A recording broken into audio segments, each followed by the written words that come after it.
Now I'm talking about molecular diagnosis. It helps to solve the problem early diagnosis and treatment of disease. Using conventional method of diagnosis, serum and urine analysis, early detection of disease is not possible. To overcome this problem, some molecular diagnosis technique were developed that provide early detection of disease.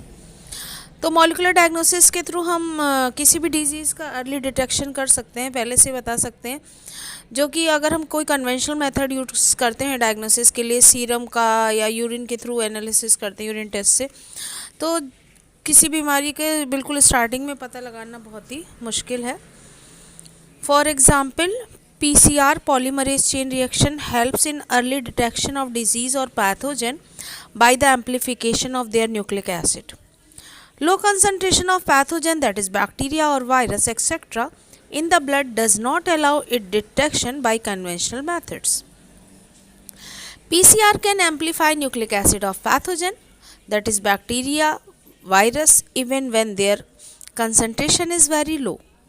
PCR technique can be used for detecting HIV in suspected AIDS patient, genetic mutation is suspected cancer patient and in identify genetic disorders. तो PCR एक ऐसी technique है जिसमें कि हम किसी भी disease के पैथोजन मतलब डिजीज़ कॉजिंग ऑर्गेनिज्म का डिटेक्शन कर पाते हैं, क्योंकि इसमें न्यूक्लिक एसिड को एम्पलीफाई किया सकता है, बड़ा करके देखा जा सकता है.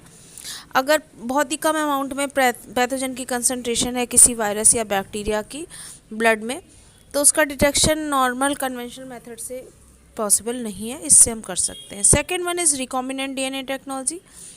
It is a modern molecular diagnosis technique. It is done by some steps. A single strand DNA or RNA tagged with radioactive molecule called probe is allowed to hybridize to its complementary DNA in a clone of cell. Probe a very short fragment, that is 15 to 30 base pair. The cells are then detected by autoradiography. The clone have mutated gene will not appear on the photographic film because the probe will have complementarity with the mutated gene. तो recombinant DNA technology से ये एक modern molecular diagnostic technique है. इससे हम फ़ायदा उठा सकते हैं. इसमें करते क्या हैं, सिंगल स्टैंडर्ड DNA या RNA को टैग करके रेडियोएक्टिव मॉलिक्यूल से, जिसे प्रोब कहते हैं, अलाउ करते हैं हाइब्रिडाइज करने के लिए कॉम्प्लीमेंट्री DNA के लिए क्लोन सेल में, और उसके बहुत शॉर्ट फ्रैगमेंट लेते हैं 15 से 30 बेस पेयर. तो इस तरह से सेल को डिटेक्ट किया जाता है ऑटो रेडियोग्राफी से.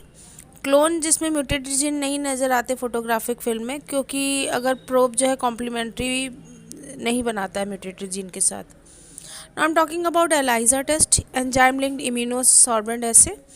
It is based on the principle of antigen-antibody interaction. Infection by pathogen can be detected by the presence of antigen, that is protein, glycoprotein etc., or by detecting the antibodies synthesized against the pathogen.